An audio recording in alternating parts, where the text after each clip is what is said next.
Revisão da vida toda, atualização dia 26/9 e até o momento da gravação deste vídeo, a situação é essa, pessoal. Deixa eu atualizar direto o site do STF, ó, ADI 2110 ou ADI 2111, se você abrir por aí também, tá? Já, como é um julgamento conjunto, né? Vai aparecer aqui para você, ó, iniciado julgamento virtual. Se você quiser ver como que estão os votos, ó, você vai nesses três pauzinhos aqui e você vai em sessão virtual. Aí você vai perceber que existe a ADI 2110 e os embargos de declaração, tá? Então, a ADI já teve 2 julgamentos aqui e os embargos de declaração também, né? Porque teve mês passado começou, teve pedido de destaque, destaque cancelado. Reinicia aqui então no dia 20/9, certo? Aí, nós tivemos então o voto do relator ministro Nunes Marques mantido, mesmo voto de um mês atrás, né, da sessão anterior, acompanhando o relator, sem ressalvas, ou seja, assinando embaixo tudo o que o ministro Nunes Marques votou. Cristiano Zanin, Flávio Dino, Carmen Lúcia, Gilmar Mendes, Luiz Fux e Luiz Roberto Barroso acompanha, mas depois ele acrescentou um voto vogal. E, na verdade, ele basicamente continua acompanhando, mas também resguardando aqueles segurados que receberam os valores para que não precisem devolver esses valores. Tá? Então, é um resguardo de uma segurança jurídica, mas claro que não era aquilo que a gente esperava. E, em voto divergente, né, divirjo do relator, o ministro Alexandre de Moraes proferiu um voto que eu considerei uma verdadeira aula de direito constitucional, previdenciário, processual, realmente muito bom. E depois fez um complemento ao voto. Aí que tá, pessoal. Esse complemento ao voto, eu sinceramente acredito. Eu vi os comentários, né, do pessoal, leio os comentários. Eu realmente acredito que seja uma ressalva para resguardar o mínimo do aposentado.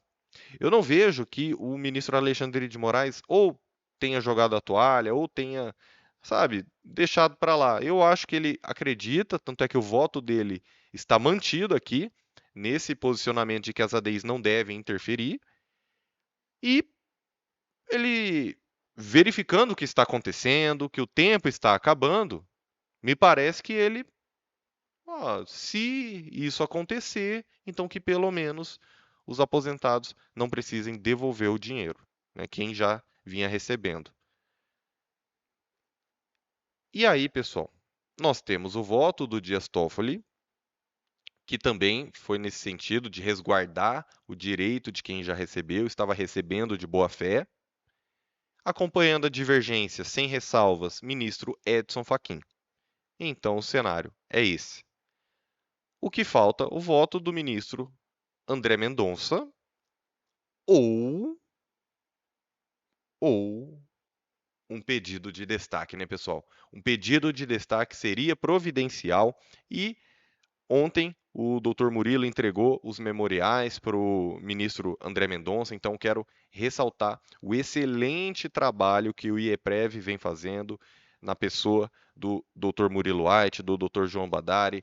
Toda a ABL está realmente de parabéns. Eu acho que o bom trabalho a gente tem que reconhecer. E aproveito também para passar aqui os nossos cumprimentos para o Medeiros, pessoal. Passou por um assalto aí, realmente é, a segurança, né, a vida fala mais alto, então realmente vão lá no canal do Medeiros prestar suas considerações, prestar um apoio, ainda que seja com palavras, mas eu acho que tem vezes que eu leio aqui os comentários, estou meio assim, e eu vejo né, os seus comentários e eu fico realmente muito feliz, inclusive emocionado, tá? Eu tenho certeza que você enviar uma palavra de apoio para o Medeiros também vai fazer o dia dele melhor, vai fortalecer ele e dar cada vez mais combustível para ele continuar lutando pelos aposentados, tá certo, pessoal? Então, vamos continuando aqui.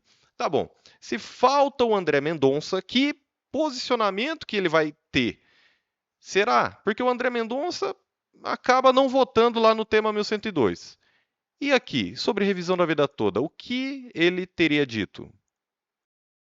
Eu acompanho, antecipo ao ministro Cássio Nunes Marques, não obstante, vai fazer algumas considerações em relação ao tópico específico sobre eventual impacto da presente decisão na decisão e no julgamento que se refere ao tema 1102. Não há dúvida que os temas estão interrelacionados. O que remanesce é se há uma consequência lógica de impacto dessa decisão na decisão do tema 1102. Eu trago aqui arrazoado e farei apenas a consignação de que, sem dúvida, há essa conexão, porém, não há uma consequência necessária de impacto. Tanto não há que o fato de existir uma cautelar há mais de 20 anos não prejudicou a análise pelo Supremo do tema 1102. Então, houvesse esse impacto, não poderia ter havido o julgamento do 1102, porque estariam decisões contraditórias. São questões que se interconectam, penso, que se complementam. Elas não se excluem uma à outra necessariamente, salvo se nós dissermos, enquanto plenário, que se exclui. Mas não há essa consequência automática e natural. Então, atribuir essa consequência seria revisar a revisão, ou o julgamento da revisão, com a devida vênia aos entendimentos em contrários. Portanto, assim como o ministro relator e assim como o ministro Alexandre de Moraes, entendo que não há essa decorrência lógica e natural. O Supremo pode reavaliar as questões? Pode, mas a partir de uma reavaliação, não a partir, na minha visão, de uma decorrência de efeito, de uma relação de causa e efeito por si só. Assim, acompanho o eminente relator julgando improcedentes os pedidos ventilados na ação direta, reafirmando que farei juntada de voto escrito, senhor presidente. Só para eu ter claro, Vossa Excelência, então, nesse momento, ainda não está se manifestando ou já se manifestou sobre a questão da transição? Não, a transição eu vou me manifestar na repercussão. Aqui eu estou julgando constitucional os dispositivos.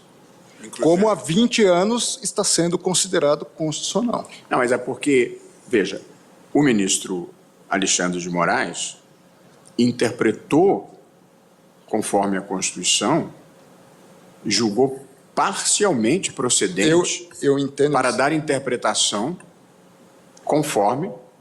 Eu não entendo que seja necessário dar interpretação conforme, senhor presidente. Permite, o próprio ministro presidente. relator consignou no mesmo sentido que eu.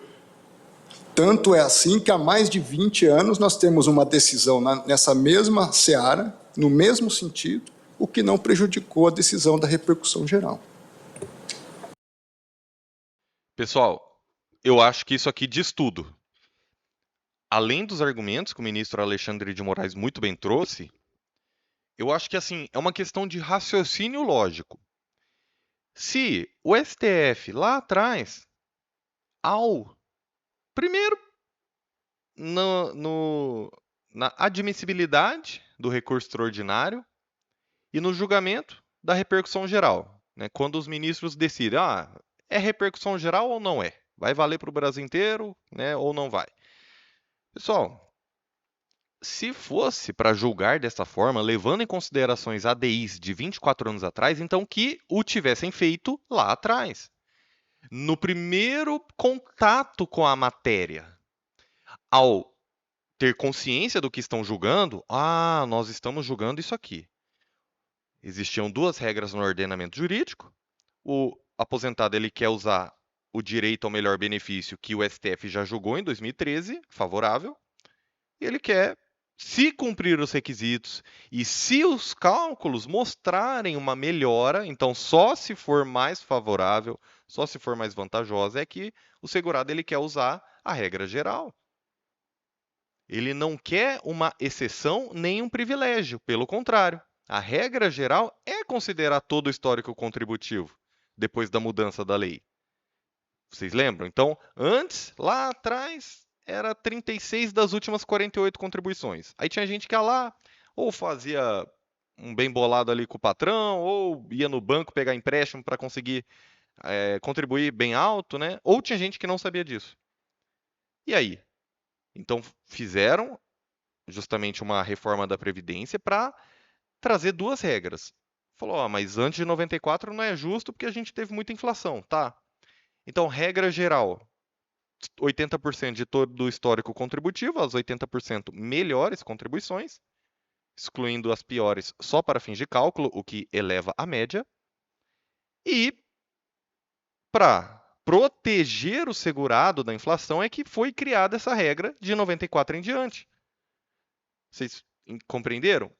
Então, se as ADIs já eram vinculantes nesse sentido da força cogente, né, da norma de aplicação obrigatória, ou seja, falar que o artigo 3º da Lei 9.876, que traz essa regra, falar que essa norma é cogente, que é a única regra, então, se os ministros entendem que o STF já tem esse entendimento desde o ano 2000, lá na liminar de março de 2000, então que o tivessem aplicado já no primeiro contato com a matéria, sob pena de preclusão. Preclusão, passou o prazo, perdeu, perdeu. Não pode mais se manifestar em relação àquele tópico específico. Então, sob todos os aspectos que você vê o argumento dos aposentados, justiça social, justiça econômica, o aposentado contribuiu, esse dinheiro já foi para o cofre da União, é uma questão de direito. Haviam duas regras ao mesmo tempo. O STF já julgou de forma favorável o direito ao melhor benefício. O STF já fez duras críticas a uma regra de transição que seja mais grave do que a regra definitiva. Então, tudo que você olha do ponto de vista do aposentado, poxa, né, até quem não é da área consegue um raciocínio, consegue compreender. Só que quando a gente vê os outros argumentos do Nunes Marques aqui, por exemplo, a gente já não. Você tem que se esforçar muito para chegar a essa conclusão. E olha lá. E aí, sinceramente, não consigo concordar. Então, André Mendonça, se colocando a favor, vamos aguardar como que vai ficar o voto dele e se vem o pedido de destaque, que até o momento, tá? Então, vou encerrar aqui já essa live e se acontecer, e eu creio que vai acontecer, uma novidade boa para a gente, estaremos aqui, tá certo, pessoal? Do contrário, realmente fica bem complicada a situação dos aposentados na revisão da vida toda. Que Deus te abençoe grandemente. Eu espero estar diminuindo a sua ansiedade, espero estar trazendo um pouco de calma, mas o momento, de fato, é conturbado. A gente está vendo o que está acontecendo, mas eu acho que pelo menos, se você entender o que está acontecendo, você já vai saber, né, como agir. Eu acho que informação é realmente poder. Obrigado por estar aqui. Que Deus te dê muita saúde e possamos ter uma notícia boa aí ao longo do dia ou até amanhã, tá bom? Vou continuar alerta por aqui. Vamos juntos. O trabalho não para.